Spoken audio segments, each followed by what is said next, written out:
성도 여러분 안녕하셨습니까? 네. 오늘 이 시간은 광고 드린 것처럼 요엘서를 이제 우리가 함께 연구하는 시간입니다. 오늘부터 우리가 요엘서를 이제 공부하겠습니다만 그 전에 혹시 여러분 요엘서를 공부해 보신 적 있으세요? 한 번이라도? 하신 적 있으세요? 네. 이 요엘서는 구약 성경에 나오는 그 소선지서 중에서 가장 난해한 책 중에 하나입니다. 그래도 제가 이 요엘서를 선택한 이유는 오늘날 이 시대를 살아가는 우리들의 상황과 너무나 유사하고 특별히 마지막 시대를 살아가는 우리에게 너무나 요긴한 말씀들이 많이 기록되어 있기 때문입니다. 아마 여러분들도 그 말씀을 공부하시면서 굉장히 많은 유익과 영적인 도전을 받는 그런 시간들을 아마 가지시리라 확신하는데요. 특별히 요엘서의 주제가 여호와의 날입니다. 여호와의 날. 그리고 요엘서를 기록한 목적이 여호와의 날을 어떻게 준비할 것인가라고 하는 내용들이 주류를 이루기 때문에 특히 이제 예수의 재림을 앞두고 있는 우리에게 있어서 너무나 중요한 그런 말씀들이 될 것이라고 이렇게 생각됩니다. 바라기는 앞으로 한 7시간 동안 요엘서를 같이 공부하게 될 것인데요. 우리가 이 말씀을 공부할 때 특별히 성령께서 우리 모두에게 지혜와 깨달음의 은혜를 부어 주셔서 우리가 요엘서를 통해서 그 어느 말씀보다도 이 마지막 시대를 가장 잘 준비하게 하는 그런 은혜로운 그런 말씀의 시간이 되기를 간절히 바랍니다. 우리 같이 말씀을 먼저 읽고 시작하겠습니다. 요엘서 1장 1절부터 오늘 12절까지 말씀인데요. 제가 먼저 읽습니다. 부두엘의 아들 요엘에게 임한 여호와의 말씀이라. 늙은 자들아 너희는 이것을 들을지어다. 땅의 모든 주민들아 너희는 귀를 기울지어다. 너희의 날에나 너희 조상들의 날에 이런 일이 있었느냐? 너희는 이 일을 너희 자녀에게 말하고 너희 자녀는 자기 자녀에게 말하고 그 자녀는 후세에 말할 것이니라. 팥죽이가 남긴 것을 메뚜기가 먹고 메뚜기가 남긴 것을 느치가 먹고 느치가 남긴 것을 황충이 먹었도다. 취하는 자들아 너희는 깨어 울지어다. 포도주를 마시는 자들아 너희는 울지어다. 이는 단 포도주가 너희 입에서 끊어졌음이니. 다른 한 민족이 내 땅에 올라왔음이로다. 그들은 강하고 수가 많으며 그 이빨은 사자의 이빨 같고 그 어금니는 암사자의 어금니 같도다. 그들이 내 포도나무를 멸하며 내 무화과 나무를 긁어 말갛게 벗겨서 버리니 그 모든 가지가 하얗게 되었도다. 너희는 처녀가 어렸을 때에 약혼한 남자로 말미암아 굵은 배로 동이고 애국함 같이 할지어다. 소재와 전제가 여호와의 성전에서 끊어졌고 여호와께 수종드는 제사장은 슬퍼하도다. 밭이 황무하고 토지가 마르니 곡식이 떨어지며 새 포도주가 말랐고 기름이 다하였도다. 농부들아 너희는 부끄러워할지어다. 포도원을 가꾸는 자들아 곡할지어다. 이는 밀과 보리 때문이라. 밭의 소산이 다 없어졌음이로다. 포도나무가 시들었고 시들었고 무화과 나무가 말랐으며 석류나무와 대추나무와 사과나무와 밭의 모든 나무가 다 시들었으니 이러므로 사람의 즐거움이 말랐도다. 이러므로 사람의 즐거움이 말랐도다. 이 말씀. 오늘 좀 서론적인 내용을 잠깐 좀 먼저 살펴보려고 하는데요. 이 요엘서의 저자는 누굴까요? 누가 이 요엘서를 기록했을까요? 책 이름 그대로 요엘서 1장 1절에 보면 누구라고 그랬어요? 부두엘의 아들 요엘에게 임한 여호와의 말씀이라 그랬어요. 여러분 요엘이라는 이름의 뜻이 뭔지 아세요? 요엘. 우리가 예수 그리스도 그러면 예수는 그리스도라는 그런 의미지 않습니까? 이 요라고 하는 야훼라는 말하고 엘 하나님이라는 말하고 같이 묶여서 합성화된 이름인데요. 여호와는 하나님이시다. 그런 이름입니다. 아마 이 이름으로 봐서 요엘은 아주 경건한 가정에서 태어난 사람이었음을 추측할 수 있습니다. 그 당시 우상 숭배가 난무하던 그 시대에 여호와는 하나님이시다라는 그의 이름을 통해서 오직 여호와 하나님만이 이 땅에 참 하나님이심을 많은 백성들에게 고백하는 그의 이름이 담겨 있었던 것입니다. 성경에 또 누구 이름이 요엘입니까, 여러분? 여러분 잘 아시는 그 이스라엘 민족의 위대한 선지자여 사사였던 사무엘. 사무엘의 제일 장자 맏아들의 이름이 요엘이잖아요. 예. 그리고 요엘과 같은 이름의 뜻을 갖고 있는 선지자가 있습니다. 엘리야. 엘은 하나님이지만 야가 또 여호와이기 때문에 나의 하나님은 여호와시다라고 하는 그 의미로 요엘과 같은 의미를 갖고 있습니다. 이처럼 요엘이라는 이름은 그 당시 아주 경건한 가정의 자녀들에게 보편적으로 불려졌던 그런 이름이었습니다. 그리고 요엘이 누구 아들이라고 나와 있습니까? 부두엘의 아들이라고 그랬어요. 아마 이것으로 봐서 그의 아버지가 그 당시 상당히 알려진 영향력 있는 그런 사람이 아니었나 싶기도 하고요. 그래서 어떤 신학자들은 요엘서에 나와 있는 제사와 관련된 용어들이 많이 나오는 것을 봐서 아마 그 아버지가 제사장이었을지도 모르겠다. 아마 제사장의 가문에서 태어난 사람이었을지도 모르겠다라고 추측하는 그런 학자들도 있습니다. 주로 요엘이 활동했던 그 행동 반경은 남방 유다였습니다. 남방 유다의 선지자였고요. 특별히 그는 예루살렘을 중심으로 활동했을 것이라는 아주 강한 인상을 받습니다. 왜냐하면 그 요엘서의 주 메시지도 다 남방 유다에 관한 그런 내용들입니다. 북방 이스라엘에 관한 내용은 전혀 없습니다. 여러분 좀 정리가 되시죠? 요엘서는 대개 이런 성향을 갖고 있는 그런 활동을 하는 그런 선지자였고요. 근데 요엘서가 아주 난해한 이유 가운데 하나가 그의 시대적인 정황을 예측할 만한 아무런 기록이 없다는 거예요. 예를 들어서 그가 활동하던 시대의 왕이라든지 그가 활동하던 때 역사적인 사건이 있었다든지 뭐 그런 기록이 전혀 없습니다. 그래서 우리는 요엘서에 나오는 그저 기록만으로 대략 그 시대적인 배경을 추측할 수밖에 없습니다. 뭐 예를 들어 9세기에 아마 썼을 것이다. 아니면 포로 이후에 요엘서를 기록했을 것이다. 아니면 뭐 7세기 정도에 이 요엘서를 기록했을 것이다. 이렇게 하는 학설이 있습니다만 우리 본 교단에서는 대부분 7세기 정도 여러분 아시는 요시야 왕이 다스리던 그 초창기에 아마 이 요엘서가 기록되었을 것이다. 그렇게 이제 추측을 합니다. 정확하지는 않습니다만 저희 교단에서는 그렇게 보고 있습니다. 이미 말씀드린 것처럼 요엘서의 주제가 뭐라고 그랬어요? 핵심 주제가 여호와의 날입니다. 여호와의 날인데 요엘은 여호와의 날과 관련해서 그 당시 유대인만 자연 재해를 이렇게 설명하면서 이것이 장차 임할 여호와의 날에 대한 심판에 뭐라고요? 전조일 것이다. 준비하라. 이런 메시지를 담고 있습니다. 지금 우리 상황과 대단히 유사하지요. 간단하게 이 개요를 좀 먼저 좀 설명드리면요. 요엘서는 크게 두 부분으로 나눠서 이렇게 이해하시면 됩니다. 전반부는 1장 1절부터 2장 17절까지인데 내용은 유대 땅에 내린 재난이 다가올 심판에 뭐라고요? 전조라는 것입니다.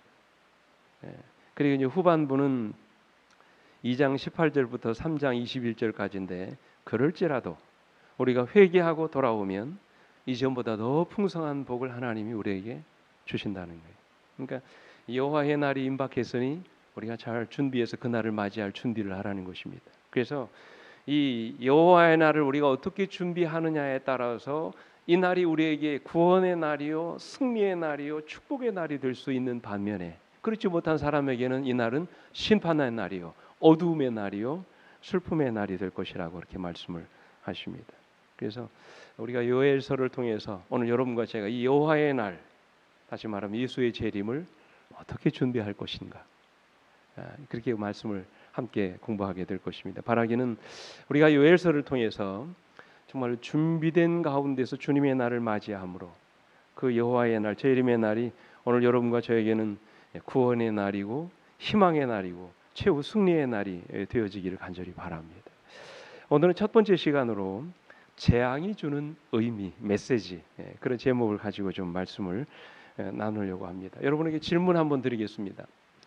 요즘 여러분 우리 주변에서 전 세계적으로 거의 동시다발적으로 일어나는 재앙들이 많지 않아요? 여러분들은 그런 재앙들을 보면서 어떤 생각을 하십니까? 코로나19를 비롯해서 화산 폭발, 지진, 가뭄, 기상이변, 홍수, 화재, 지금 전 세계적으로 거의 동시다발적으로 일어나고 있는 이런 재앙들을 보면서 여러분들 무슨 생각을 하세요? 여러분은 이런 재앙이 우리에게 주는 메시지가 뭐라고 생각하십니까? 지난 2017년 12월 스위스의 유명한 기후학자이자 물리학 교수였던 레토 크누티라고 하는 학자가 있었습니다. 이분이 스위스의 유력 일간지인 트리분드 제네베아라고 하는 그 잡지와 인터뷰를 했는데, 그는 그 잡지에서 전 지구적인 대격변을 예고했습니다. 아주 유명한 사람인데요. 그분이 이런 말을 했어요. 새로운 차를 사거나 새로운 일을 시작할 특별한 계획을 세우지 마십시오. 당신이 꿈꾸고 지향하는 새로운 삶의 조건보다 당신과 친척들과 최소한 몇 년 동안이라도 더 생존할 수 있는 방법을 찾기 위해 노력하십시오. 그런 말을 했어요. 믿지 않는 사람입니다. 근데 이분이 차 사고 집질 이런 것 생각하지 말고 어떻게 하면 내 가족과 우리 친척과 함께 한 해라도 더 살 수 있는지 그 방법을 국내라는 것입니다. 왜냐하면 이제 머지않아 전 세계적인 대격변, 우주적인 아주 엄청난 재앙이 머지않아 이 땅에 이르게 될 거라고 그렇게 얘기합니다. 그러면서 그분이 제시한 세계적인 재앙에는 크게 7가지가 있습니다. 첫째는 물 부족 사태가 일어날 거라는 거예요. 앞으로 21세기에 들어서면서 가장 심각한 문제 중에 하나가 이제 앞으로 마실 물이 부족하게 될 것이라는 것입니다. 두 번째가 여름이 길어지게 된다는 거예요. 갈수록. 지금 우리나라도 그렇지 않아요? 갈수록 뭐가 없어집니까? 봄, 가을이 없어지지 않습니까? 짧아지지 않아요. 추운가 싶으면 더워지지 않습니까? 지금도. 그죠? 여름이 길어집니다. 지구온난화의 영향으로 갈수록 여름은 길어지고 지구의 온도는 높아질 것이라는 것입니다. 셋째는 해수면이 상승한다는 거예요. 지구온난화로 인해서 극지관에 얼어있던 빙하가 녹아내리면서 해수면이 가파르게 지금 상승하고 있다는 것입니다. 그리고 네 번째는 갑작스러운 홍수가 자주 일어난다는 거예요. 지난해에도 그렇지 않아요? 그죠? 미국의 학자들은 향후 2100년까지 시간이 갈수록 최악의 시나리오가 펼쳐지게 될 것이라고 말씀하셨어요. 가뭄이 있는가 싶으면 어느 땅에서 어느 나라에서는 갑작스러운 홍수가 일어나고 물폭탄이 부어지면서 지난해 중국처럼 물바다가 일어나는 그런 일들이 일어나게 될 것이라는 것입니다. 다섯 번째는 화산 폭발입니다. 지난해에도 필리핀에서 화산 폭발이 있었습니다만 며칠 전에도 있었죠. 카리브해 세인트 빈센트 섬에서 화산 폭발이 40여 년 만에 있었습니다. 앞으로 이런 화산 폭발이 계속해서 일어나게 된다는 것입니다. 그리고 여섯 번째가 뭐냐면 치명적인 바이러스예요. 지금 우리가 이런 지금 고통을 지금 경험하고 있지 않습니까? 특별히 중국의 고비 사막에서 엄청난 수의 바이러스를 발견한 중국의 과학자들은 놀라지 마십시오. 향후 7년 후에 인류는 멸종 위기에 놓이게 될 거라 그렇게 얘기를 했어요. 중국의 과학자들이. 게다가 남극과 북극에 얼어있던 빙하가 녹아내리면서 그 속에 묻혀있던 고대의 바이러스가 지금 바람을 타고 대기층으로 올라가서 비와 함께 다시 이제 지구에 내려진다는 것이죠.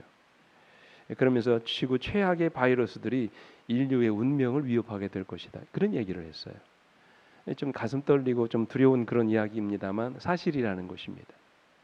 그래서 지금 우리가 코로나19로 인해서 어려움을 겪고 있지만 갈수록 이런 아주 강력한 바이러스가 치료가 되지 않은 치료할 수 없는 바이러스들이 이 지구 인류 운명을 흔들어 놓게 될 거라고 그렇게 얘기합니다. 그래서 마지막 7번째가 뭐냐면 최악의 한파입니다. 우리 지난해 겨울이 우리가 많이 춥잖아요. 인류는 2019년부터 향후 10년 동안 아주 심각한 혹한을 겪을 것이라고 말합니다. 특별히 2030년부터 40년 사이에 기온이 60%나 떨어지게 될 것이라고 예측했습니다. 이분이. 그래서 소위 말하는 빙하 시대가 올지도 모른다. 뭐 그렇게 이제 예측을 했습니다. 이처럼 7가지 재난을 통해서 아주 갈수록 이 지구는 어떻게 될 거라는 거예요. 살기 어려운 그런 땅이 돼버리고 말 것이라는 것이죠. 이런 재난들, 이런 이 대지구적인 우주적인 그런 격변과 재앙들을 우리가 경험하면서 이런 것들이 우리에게 주는 메시지가 과연 뭔가 하는 것입니다. 오늘 본문에도 어떤 재앙이 나옵니까? 이웰 선지자가 보았던 무슨 재앙이요? 메뚜기 재앙. 여러분 읽었잖아요. 4절을 보십시오. 4절.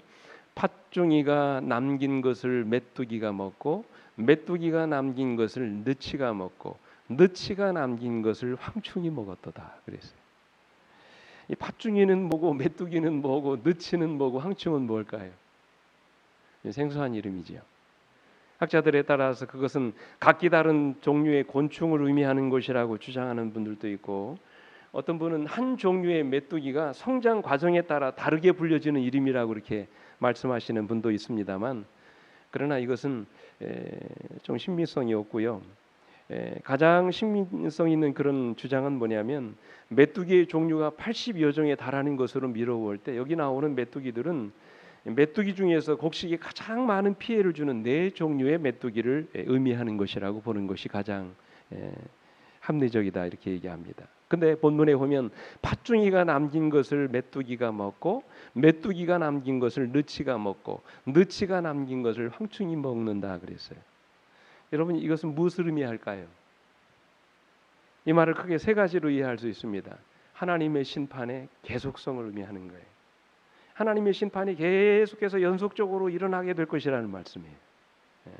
뿐만 아니라 이 심판은, 하나님의 심판이 점진적으로 이루어진다는 것입니다. 작은 것에서부터 점점점 큰 것으로 하나님의 심판이 갈수록 점점 더 강해지고 커진다는 것입니다. 지금도 여러분 그렇잖아요. 옛날에도 지진이 있었잖아요. 가뭄이 있었지, 화산 폭발이 있었습니다. 그런데 지금은 차원이 다르지 않습니까? 하나님의 심판이 갈수록 이게 점진적으로 이루어진다는 것입니다. 그리고 3번째는 심판의 완전성을 의미하는 것입니다. 하나도 남기는 것이 없이 하나님의 심판이 아주 철저하게 이 땅에 이루어지게 될 것이라는 거예요.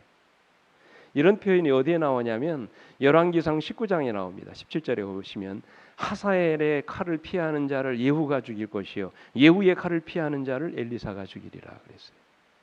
이 말은 누구도 하나님의 심판을 피할 수 없음을 의미하는 말씀이에요. 하나님의 심판이 아주 철저하게 이루어질 것을 의미하는 표현이에요.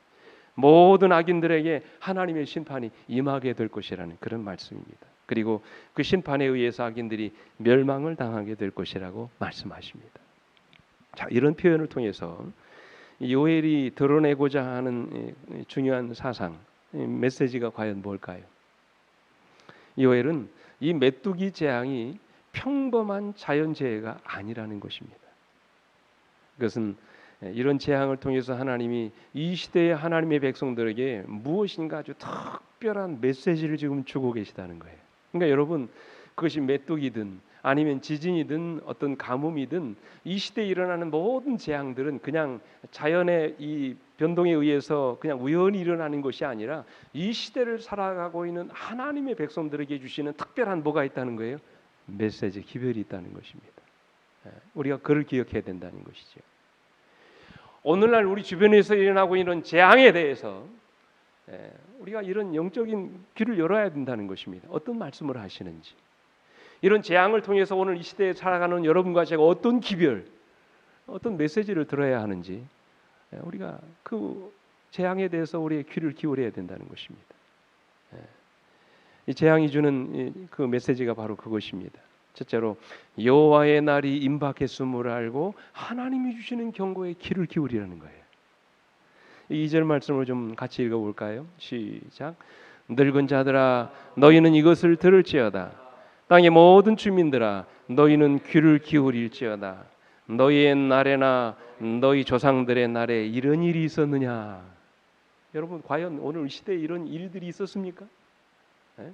없었지요. 전무후무한 일들이 지금 우리 주변에서 일어나고 있지 않습니까?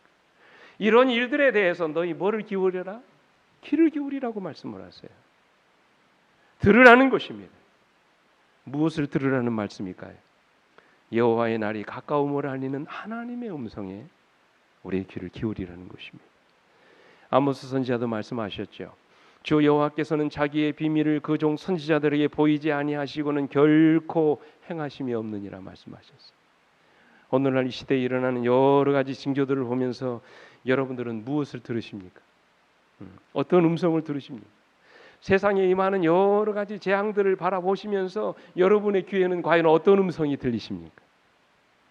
우리는 이러한 시대적인 징조를 통해서 하나님의 음성을 들으셔야 합니다. 그것이 재앙이 주는 첫 번째 기별입니다. 영감백은 이렇게 말씀하셨어요. 하나님께서는 항상 다가오는 심판에 대하여 사람들에게 경고를 주셨다. 저희 시대에 주신 하나님의 기별에 대한 믿음을 가지고 하나님의 계명을 순종하는 중에 믿음으로 행한 자들은 불순종하고 불신하는 자들에게 내린 심판을 면하였다. 그와 같이 이제 우리들에게도 그리스도의 재림과 세상에 임할 멸망에 대한 경고가 주어졌다. 따라서 경고에 유의하는 자들은 어떻게 된다고요? 구원을 얻을 것이다. 그랬어요. 다시 말하면 이 시대에 일어나는 재앙에 뭐를 기울이는 사람들이요? 귀를 기울이는 사람들은 구원을 얻을 것이라고 말씀하셨습니다. 이어지는 말씀 보십시오. 우리 앞에도 예언을 통하여 미래가 분명하게 공개되어 있다. 은혜의 시기의 끝과 시련의 때를 위한 준비와 연관된 여러 가지 사건들이 밝히 제시되었다. 그러나 많은 사람들이 마치 이 중요한 진리들이 그들에게 전혀 제시되지 않은 것처럼 그것을 밝히 깨닫지 못하고 있다. 그랬습니다. 감사한 것은 특별히 우리 재림교회에는 하나님께서 이런 예언의 말씀들, 빛을 많이 주신 그런 교회입니다. 근데 많은 사람들이 그 빛을 전혀 깨닫지 못하고 있다고 말씀하셨어요. 그러므로 세상 사람들이 재앙으로 인하여 두려움에 떨고 있을 때에도 우리는 그 속에서 우리에게 말씀하시는 하나님의 음성을 들을 수 있어야 합니다. 그죠? 그래서 세상 사람들이 세상에 임하는 여러 가지 재앙으로 인하여 두려움에 떨고 있을 때 우리는 소망 중에 참고 인내하는 자들이 되어야 합니다. 사람들이 세상에 임하는 재앙들을 바라보고 기절하지만 우리는 일어나 머리를 들고 영광 중에 오시는 주님을 맞이하기 위해서 오늘 여러분과 제가 준비된 자로 살아가야 되는 것입니다. 주님께서도 말씀하셨죠. 마태복음 24장 32절 33절 같이 읽어보겠습니다. 시작. 무화과 나무의 비유를 배우라. 그 가지가 연하여지고 잎사귀를 내면 여름이 가까운 줄을 아나니 이와 같이 너희도 이 모든 일을 보거든 인자가 가까이 곧 문 앞에 이른 줄 알라 말씀하셨어요. 재앙이 있다는 것, 전 지구적인 대격변이 지금 우리 주변에서 일어나고 있다는 것, 그것은 곧 우리 주님이 재림이 임박했다는 사실을 우리에게 말씀하고 있는 것입니다. 옛날 그 전화기가 없던 시절에 보이십니까? 모스 부호를 통해서 이렇게 서로 연락을 주고받았던 그런 시대에 있었던 이야기입니다. 한 통신사에 취직을 원하는 한 젊은이가 있었습니다. 그는 한 지방 신문에 난 모집 광고를 보고 그 회사를 찾아갔습니다. 도착해 봤더니 그 회사는 어디선가 신호가 오고 주고받는 그 소리로 인해서 아주 분주한 회사였습니다. 사무실 안에 들어가 봤더니 그 회사에 취직하려고 면접을 보러 온 수많은 사람들이 대기실에 앉아 있었습니다. 그 광경을 보고 이 젊은이가 다소 낙심을 했지만 뭐 떨어지면 할 수 없지, 그냥 손해 볼 거 없다는 마음으로 다른 지원자들과 함께 면접을 기다리고 있었습니다. 그렇게 2, 3분이 시간이 지나갔을 때 갑자기 이 젊은이가 일어나더니 면접이 진행되고 있는 사무실 안으로 들어가는 것입니다. 면접을 기다리고 있던 다른 지원자들은 서로 얼굴을 쳐다보며 쑥덕거렸습니다. 5분 정도가 지났을 때 그 젊은이는 사장과 함께 문을 열고 나왔습니다. 사장은 다른 지원자들을 보고 이렇게 말했습니다. 여러분, 저희 회사에 관심을 갖고 지원해 주셔서 감사합니다. 그런데 오늘 면접에서 합격한 젊은이는 이 한 사람뿐입니다. 그러니 죄송하지만 이제 다 돌아가십시오. 그러는 거예요. 왜 다른 지원자들이 기다리고 있다가 이게 무슨 소린가 따지듯이 이야기합니다. 아니 사장님, 저희들은 이해할 수 없습니다. 이 사람은 맨 나중에 왔고 저희는 면접조차 보지 않았습니다. 근데 어떻게 그 사람만 뽑을 수 있습니까? 물었어요. 그때 사장이 이렇게 말을 했습니다. 미안합니다. 하지만 여러분이 여기 앉아서 기다리고 있는 동안 나는 계속해서 모스부호의 메시지를 보내고 있었습니다. 그 내용은 이 모스부호를 안다면 지금 곧 들어오십시오. 이 자리는 먼저 들어오는 사람의 것입니다. 라는 내용이었습니다. 하지만 여러분 가운데 아무도 그 메시지를 알아듣지 못했습니다. 그러나 이 젊은이가 알았던 것이지요. 그래서 이 자리는 이 사람의 것이 된 것입니다. 사랑하는 성도 여러분, 그렇습니다. 오늘 여러분도 이 시대의 징조를 통해서 예수의 재림이 가까움을 알려주시는 그 경고의 소리를 들으시게 되기를 간절히 바랍니다. 이제 곧 우리를 데리러 이 땅에 다시 오시겠다고 말씀하시는 그 주의 음성을 이 시대적인 재앙을 통해서 우리 모두가 듣게 되기를 간절히 바랍니다. 이 시대의 징조들은 주의 오심이 임박했음을 알려주시는 주님의 음성이십니다. 이런 징조에 대하여 우리의 귀를 열어 그 모든 소리를 들을 수 있게 되기를 간절히 바랍니다. 두 번째로 재앙이 주는 두 번째 메시지는 영적인 잠에서 깨어나라는 것입니다. 이게 메시지예요. 들었으면 뭐 하라는 거예요? 깨어나라는 것입니다. 5절 말씀을 좀 보실까요? 취하는 자들아 너희는 깨어울지어다. 포도주를 마시는 자들아 너희는 울지어다. 이는 단 포도주가 너희 입에서 끊어졌음이니라 그랬어요. 여러분 요엘이 죄악에 취해 있던 이스라엘 백성들에게 뭐 하라고요? 깨어나라고요. 일어나라고 이야기합니다. 요엘이 그 시대의 재앙을 말씀하시는 목적이 그 시대의 사람들로 하여금 그가 전하는 기별을 듣고 그 시대의 사람들로 하여금 영적으로 어떻게 하도록 깨어나도록 지금 이 메시지를 주고 있는 것입니다. 왜 우리가 깨어나야 합니까? 오늘 여러분과 제가 지금 이 시대에 일어나는 이런 재앙들을 보면서 다시 일어나야 되는 이유가 뭡니까? 우리가 이런 깊은 잠에서 분연히 일어나야 되는 이유가 뭐예요? 그 이유는 우리의 구원이 처음 믿을 때보다 가까워졌기 때문입니다. 로마서 13장 11절에 보십시오. 또한 너희가 이 시기를 알거니와 자다가 깰 때가 벌써 되었으니 이는 이제 우리의 구원이 처음 믿을 때보다 가까워졌습니다 말씀하셨어요. 또한 베드로전서 5장 8절에 보면 근신하라 깨어라 너희 대적 마귀가 우는 사자같이 두루다니며 뭘 찾는다고요? 삼킬 자를 찾는 이 조는 자, 영적인 깊은 잠에 빠져 있는 그런 조는 자들을 뭐 하려고요? 삼키려고 다니고 있다고 말씀하셨어요. 우리는 깨어나야 합니다. 그죠? 영적인 긴장을 늦추지 말아야 합니다. 언제 사단의 먹잇감이 될지 아무도 모르기 때문입니다. 그래서 우리는 깨어서 경계해야 되는 것입니다. 더 중요한 이유는 마태복음 26장 41절의 말씀처럼 깨어 있어야 뭐에 들지 않아요? 시험에 들지 않기 때문에. 여기 보시죠. 시험에 들지 않게 깨어 기도하라. 마음에는 원이로되 육신이 약하도다. 그래서 우리가 깨어 있어야 되는 것입니다. 그렇다면 우리가 어떻게 깨어 있을 수 있을까요? 같은 말씀을 우리 주님은 이렇게 말씀하셨죠. 시험에 들지 않게 깨어 뭐하라? 기도하라 말씀하셨어요.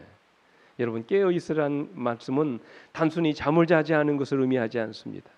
깨어 있으라는 말은 우리가 끊임없이 하나님과 기도의 교제를 나누고 살아야 된다는 말씀이에요. 특별히 사단은 기도를 게을리하는 자들을 어두움에 가둬놓는다고 말씀하셨어요. 그래서 주님은 제자들에게 시험에 들지 않게 깨어 기도하라고 말씀을 하세요. 그리고 깨어 있기 위해서는 주의해야 합니다. 마가복음 13장 33절에 주의하라 깨어 있으라 그때가 언제인지 알지 못함이라. 이 주의하라는 말씀이 무슨 말이에요? 긴장을 늦추지 말라는 것이죠. 정신을 차리고 있으라는 것입니다. 왜요? 수시로 사단이 우리를 넘어뜨리려고 하기 때문에 그렇습니다.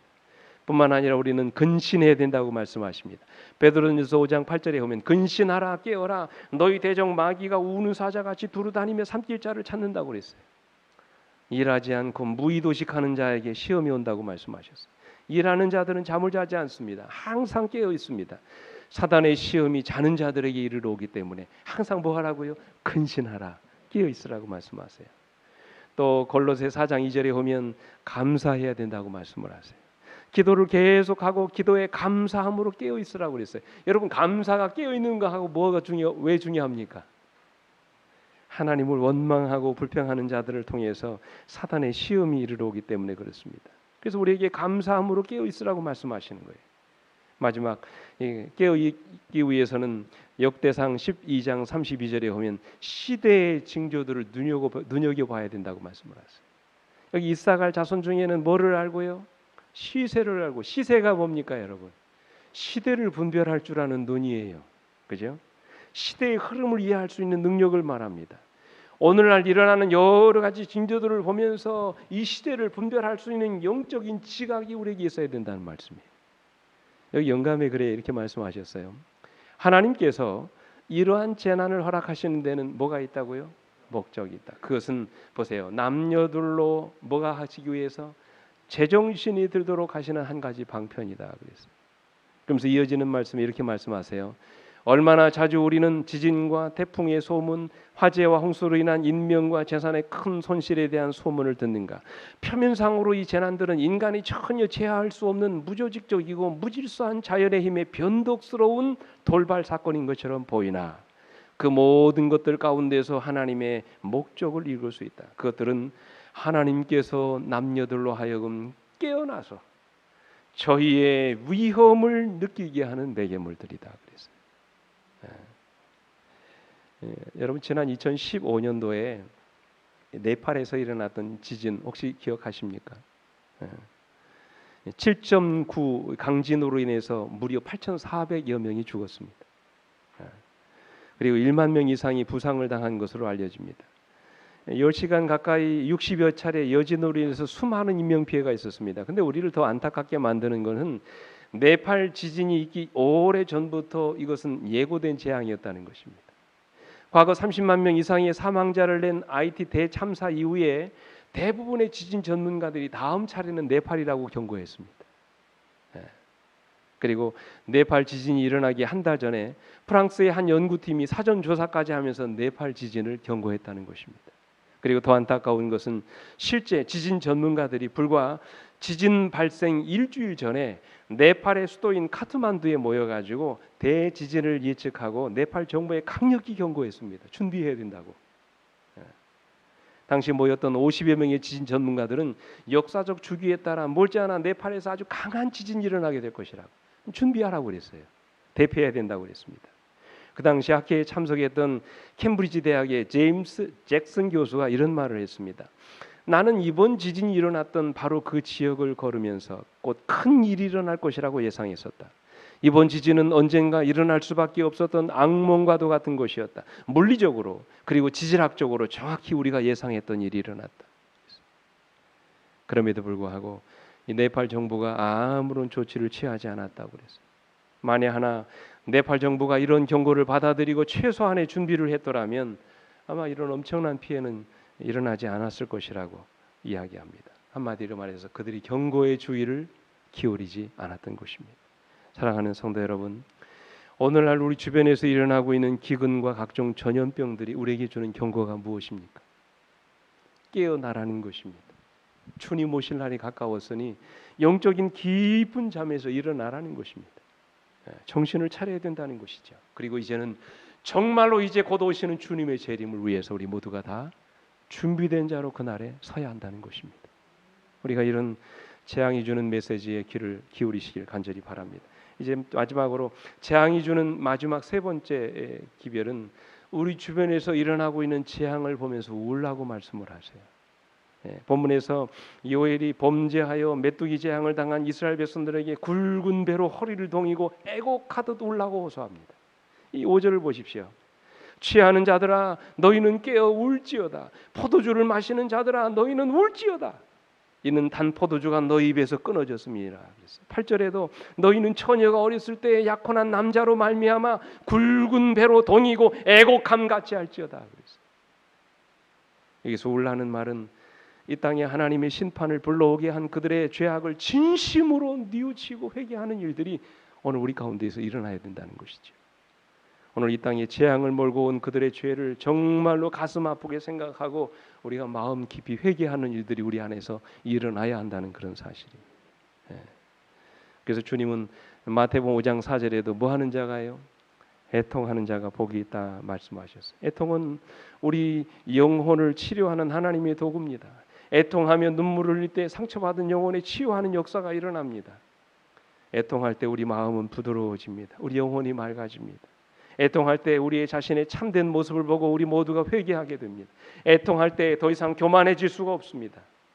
애통할 때 우리 안에 잘못된 욕망들이 정화됩니다. 그러므로 우리는 애통을 우리의 잘못된 욕망을 해독하는 해독제로 삼으셔야 돼요. 애통하는 것은 가슴 아픈 일입니다. 그러나 애통을 경험한 사람들에게 하나님의 특별한 뭐가요? 위로가 함께 하시겠다고 약속하십니다. 애통하는 자들에게 하나님이 주시는 하늘의 기쁨이 있어지게 되겠다고 말씀하십니다. 애통한 이후에 하늘의 평안을 경험하게 될 것이라고 말씀하십니다. 주님이 오심이 심히 가까운 이때 그 무엇보다도 우리 자신의 신앙과 우리의 죄된 모습들을 다시 한번 돌아볼 수 있는 그런 시간들을 갖게 되기를 간절히 바랍니다. 혹여라도 오늘 하나님과 나 사이에 해결되지 못하는 죄들은 있지 않은지, 여전히 끊지 못하고 반복하며 짓고 있는 우리의 죄악적인 생활들은 있지 않는지, 이 시간 하나님 앞에 우리 자신들을 돌아보고 우리 내면을 하나님의 율법으로 비춰보면서 죄 지은 것이 있다면, 하나도 회개하지 못한 그런 죄의 흔적들이 남아 있다면, 우리 모두가 다 십자가의 보혈로 정결케 하고 죄 씻음 받는 그런 일들이 우리 안에서 있어져야 된다는 것입니다. 이런 일들이 바로 곧 오시는 주님의 재림을 맞이하기 위해서 오늘 여러분과 제가 준비해야 될 일이라고 말씀을 하십니다. 이제 앞으로 더 구체적인 말씀들을 나누겠습니다만, 오늘 이제 이 첫 시간을 말씀을 줄이면서 오늘 이 시대에 일어나는 모든 재앙들에는 반드시 이 시대를 살아가는 여러분과 저에게 주는 뭐가 있다고요? 기별, 메시지가 있다는 사실. 그래서 시대적인 재난과 징조들을 바라보시면서 그 모든 징조들에 대해서 여러분의 눈을 크게 뜨시고 여러분의 귀를 크게 열으셔서 재앙이 주는 경고에 대하여 우리 여러분과 제가 겸허히 그 모든 경고를 듣고 마지막 시대를 준비하는 우리 모두가 되기를 간절히 바라면서 말씀 마치겠습니다. 함께 기도하시겠습니다.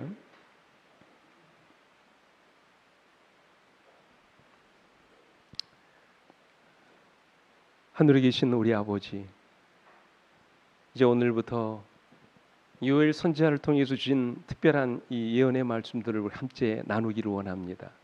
주님, 이 시대에 일어나고 있는 여러 가지 사건과 재난들을 바라보면서 그저 두려움에만 떨고 있는 그런 사람들이 아니라 이런 재앙들을 통해서 우리에게 말씀하시는 하나님의 경고에 우리의 주의를 기울이고 영적인 깊은 잠에서 깨어나서 이제 곧 오실 우리 주님 맞이하기 위해서 우리가 함께 준비하는 아름다운 역사가 우리들 가운데서 일어날 수 있도록 하나님 은총을 베풀어 주시옵소서. 이것이 우리에게 저주가 아님을 우리는 압니다. 이것이 우리에게 두려움만을 가져오게 하는 사건들이 아님을 우리는 믿습니다. 이 시대에 영적으로 깨어있는 주의 백성들을 다시 각성하게 하고 일어서게 하고 다시 한번 일어나 우리의 눈을 이제 곧 오실 주님을 향하여 들게 하는 영적인 기회라고 저희는 믿습니다. 우리 모두가 푸념히 일어나게 하시고 이제 곧 오실 주님 재림을 맞이하기 위하여 함께 준비하는 시간들 되도록 은총을 베풀어 주시옵소서. 사랑이신 예수님 이름으로 간절히 기도합니다. 아멘.